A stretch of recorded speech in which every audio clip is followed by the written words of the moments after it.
for the freezing cold out there early tomorrow morning. Let's check in across the area. Just picked a few locations here. I want to start out, how about Chilton County? Right now you can see around Clanton, we're in the low 40s. Our friends around Enterprise and Peach Park, and then north towards Jemison there in the mid 40s at this time. I had a weather watcher reached out to me on Facebook yesterday talking about just how dry it's been, and notice Chilton County's dealing with that moderate to severe drought. And I was looking back yesterday, some of the radar estimates, only about a half to 3/4 of an inch of rain for a lot of those areas there, so certainly could use some more rainfall. Temperature wise right now in Gadsden and Nakalula Falls, just gorgeous with all the Christmas lights out there this time of the year. Temperatures right around 40 degrees. And let's head over, let's check it out, northern Jefferson County, right there around places like Smoke Rise and into Blount and Coleman County. Hayden at 44 degrees. You can see Arkadelphia at 44, Haleyville at 40 degrees. So we're close to dropping into the 30s, some of those areas to the north. Low temperatures for tomorrow morning.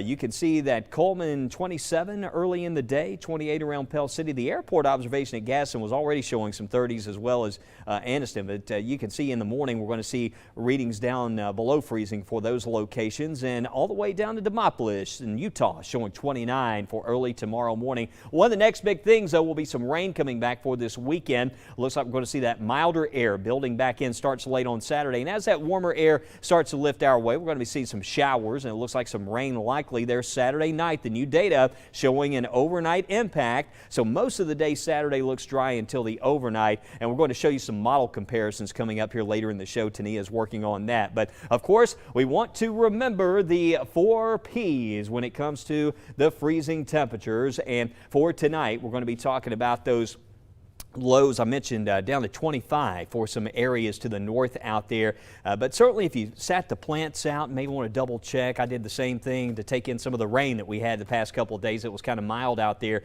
but make sure you have any sensitive vegetation, those warm weather plants back indoors. But we'll talk a lot more about the cold, and also coming up, I'll have much more on those weekend rain chances in Weather Extra. Well, thanks, Wes. But even though we're experiencing colder temperatures today, yesterday's storms serve as a reminder to always be weather alert, even in the cold months. We're in the middle of our secondary severe weather season, and as yesterday's tornado warning in Hale County showed, there's still a possibility for tornadoes during the winter months. This was the warning that Hale County EMA Director Russ Whedon stressed, that regardless of the season, you should never let your guard down. But it just shows that you got to stay ready, because you never know when a tornado is going to drop out. So you have to have all your first responders ready all the time, all times of the year. We've had tornado warnings on Christmas Day. And if you'll remember back, there was a very violent tornado that came through Tuscaloosa, December 16th, 2000. January of 2023, Hale County experienced 3 tornadoes. Well, taking you across the country now to Kentucky, where it's been 3 years since the deadly tornado outbreak that began on the evening of December 10th. The Mayfield EF4 tornado was on the ground for more than 3 hours and went on a destructive path that was 165 miles long. 22 people lost their lives in Mayfield, with nearly 90 fatalities across the region. 8 tornado warnings were issued that night after only 7 had been issued in the past 21 years. And on the East Coast, millions of people from the Carolinas to Maine are in for a Wednesday washout as a storm system is bringing severe weather capable of producing torrential rain and even strong winds. First Alert AccuTrack showing rainfall totals between 1 to 3 inches across the East Coast as the system moves through, but the rainfall is welcome news after record drought conditions, and flooding is also expected due to high rainfall rates. And for those who are catching flights today, could be in for a bumpier ride.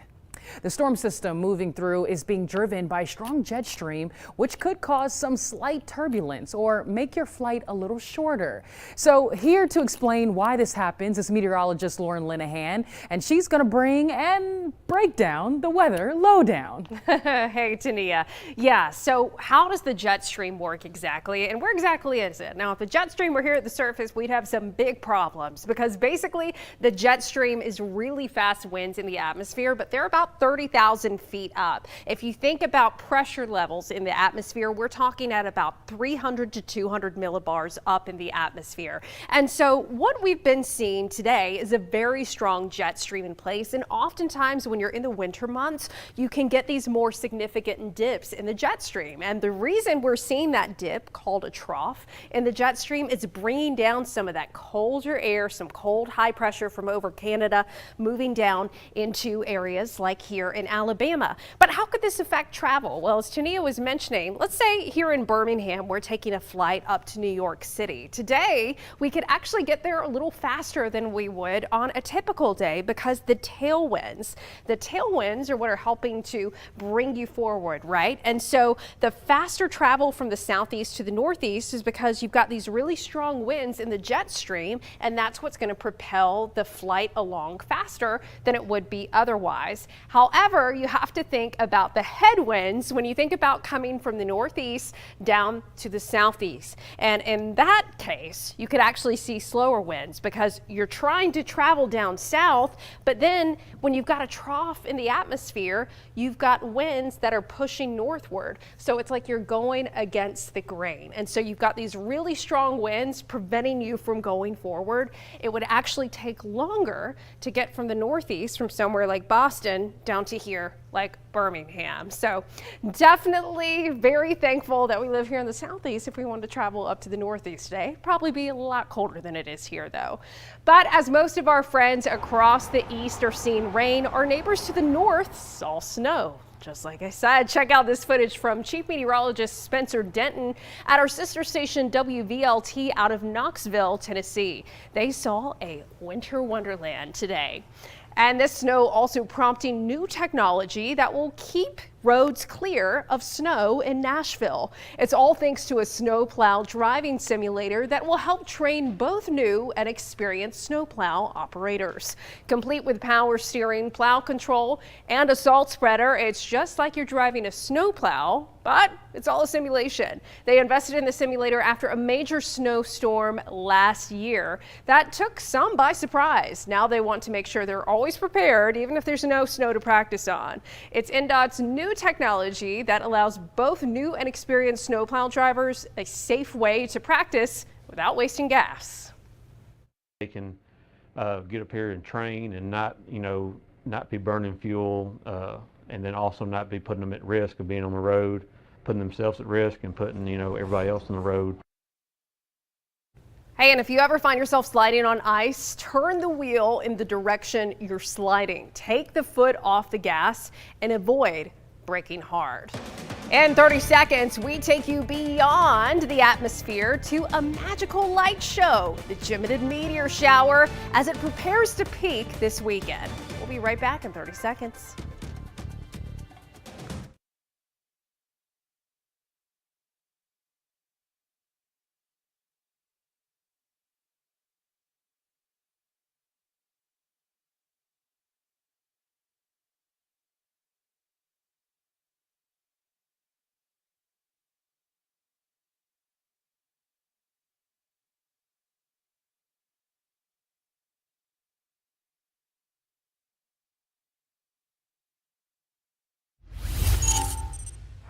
And welcome back into First Alert Weather Extra. Tomorrow morning, we're starting out with readings in the freezing range. The rest of the day, temperatures rising into the 50s with a mostly sunny sky. So not too bad once we get past that cold start tomorrow, and not as windy. So if your yard's like my yard, I'm sure there's leaves everywhere. So finally a day with some calmer conditions, do a little yard work out there. But actually next couple of days, even though we have those cold mornings, the afternoons we'll see some nice improvements. And it gets a lot warmer. I mean, we're talking about close to 70 degrees by early next week in parts of the area. Some big changes on the way. I've got the full 10-day breakdown. We'll have that for you coming up. Lauren?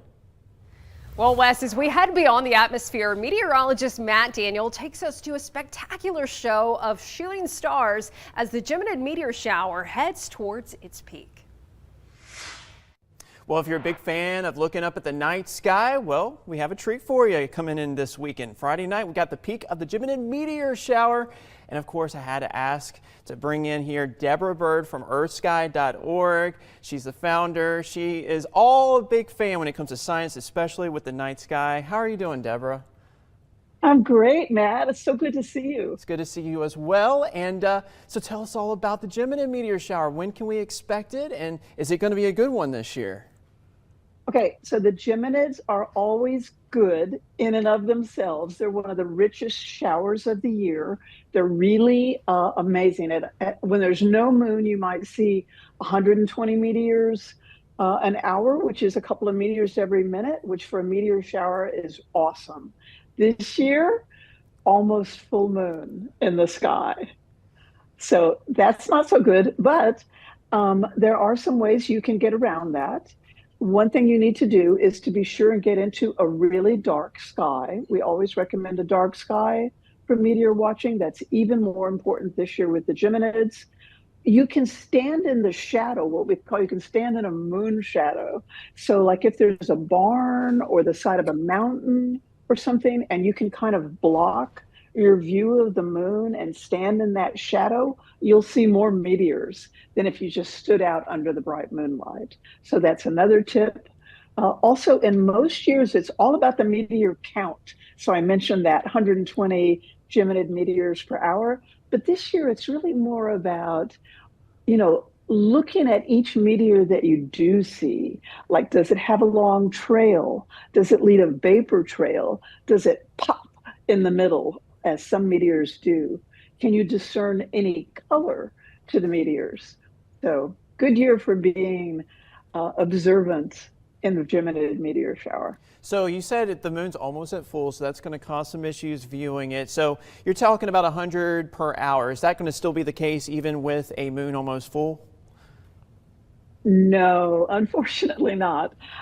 You're only going to see the brightest meteors. Okay. But like I say, if you stand in that moon shadow, you will optimize your chances of seeing more meteors. And, it's anytime that you go out in the country and try to watch a meteor shower, even when the moon is full, you're going to have a wonderful experience because you're going to be standing out there in this moonlit landscape. And every so often, this super bright meteor is going to zip across the sky. So the Geminids are known for being bright. And you'll see some, even in the light of that bright moon. Okay, well, if you are up late Friday and you are looking for the Gemini meteor shower, we are going to have a bright moon. Of course, it's going to be another factor there in the viewing conditions. But also, if you're up bright and early Saturday morning at 5:31 a.m., there is a 7-minute viewing window for the International Space Station. So a lot happening that you can look to the sky for. That's early Saturday morning. Actually, the clouds should break for the first part of the weekend until we get into the day Saturday and Saturday night. That's when those rain chances will go way up. So we're going to talk more about the chance for rain, how that could impact your Saturday and Sunday that's coming up. Don't go anywhere. We continue to talk about the cold temperatures as well, and we're going to be sharing some of your lovely weather photos, taking you around the region on what's happening on Weather Extra after the break. Stay with us.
Welcome back in the First Alert Weather Extra. Cold, chilly night out there. Tania talked about this earlier. That breeze that we have is making it feel a lot colder. I know it's 45 here in Birmingham, but if you head out, certainly bundle up. It's back to jacket weather. But a live look, we have a clear sky. The breeze does continue to gradually back off for the overnight hours, and we do expect freezing, 25 to 31 degrees. The 25, the colder spots early tomorrow morning, and then we warm up into the 50s.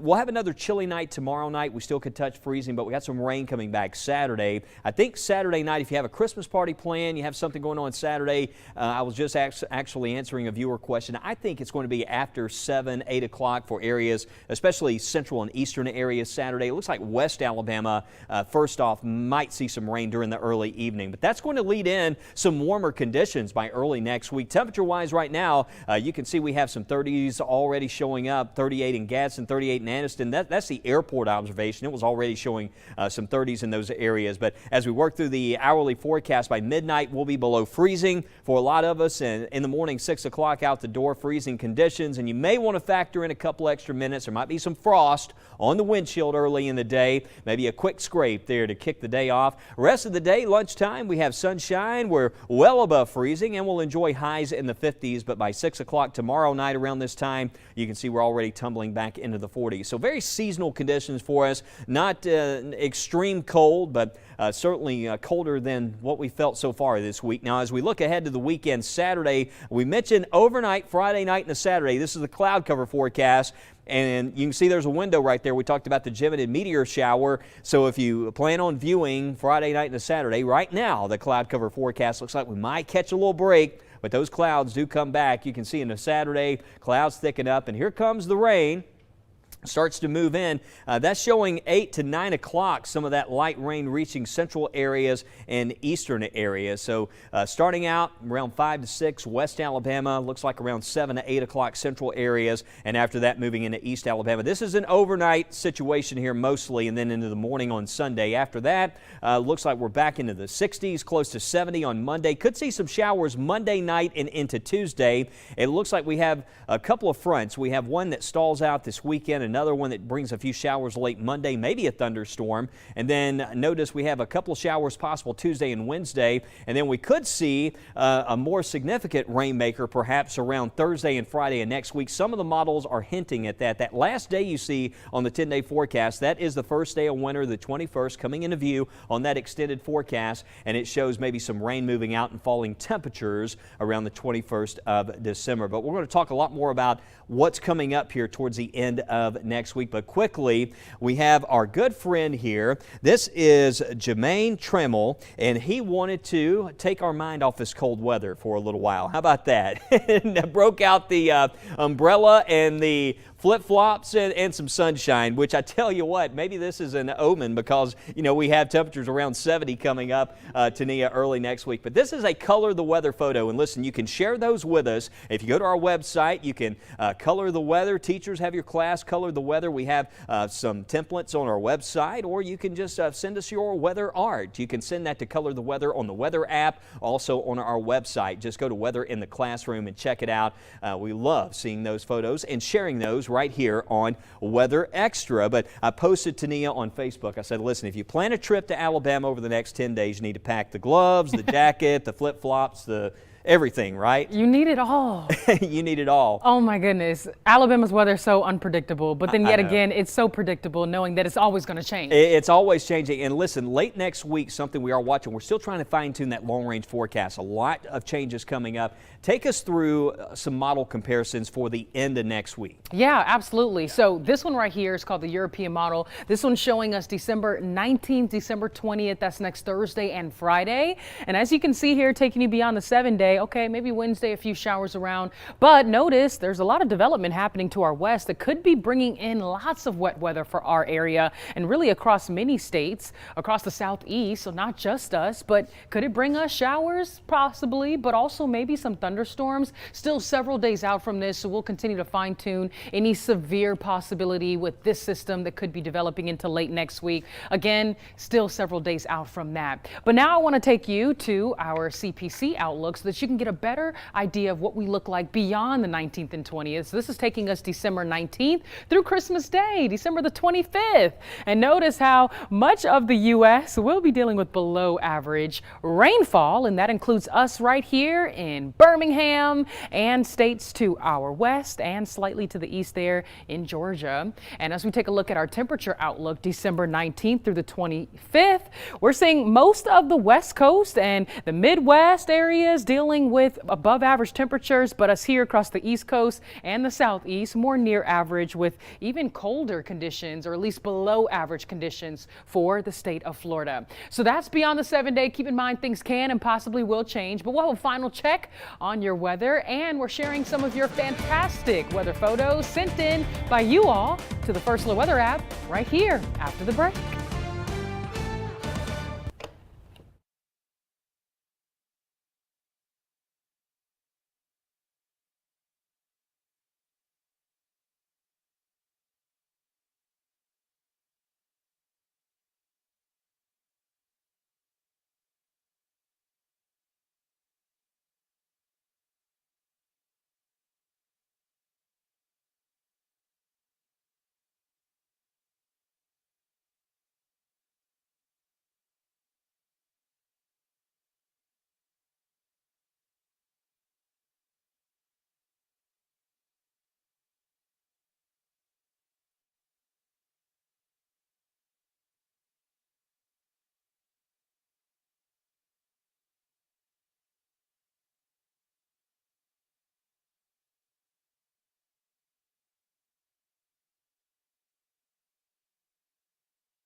And here's a look at some of those viewer photos. How gorgeous is this shot? This was actually taken this morning from King's Chair Overlook at Oak Mountain State Park, sent in from David Graves. Oh, and look at these fall colors as well at Watkins Trail in Mountain Brook, sent in from viewer Cindy. Cindy Stevenhoff, I believe that's how you say it. Yeah, Oh, spooky. Yeah, this was in Piney Woods yesterday. This is not far from Summiton, and or actually the Sipsey area. Larry Burton sharing that photo. And this one, Norma Bryan from Lincoln County, Tennessee. Yeah, a little foggy there as well. Oh, and then look at this, a gorgeous sunset or sunrise in Orange Beach. Thanks to Debbie Yates Hathcock for sending that in. The fall foliage has gotten so beautiful around here lately, and I think it's finally because it decided to start raining and finally it started to get cold. I know. And some of the trees around me don't have any leaves. I'm sorry, Wes. Well, I was about to say, I have an oak tree in the front yard, and it still has all the leaves. I always know because I put Christmas lights up, and it's still. But now they're in the yard. Yeah, mine are in the yard. All right. So, hey, we'll see you back here tonight. 9 o'clock, updates on the freeze and weekend rain chances.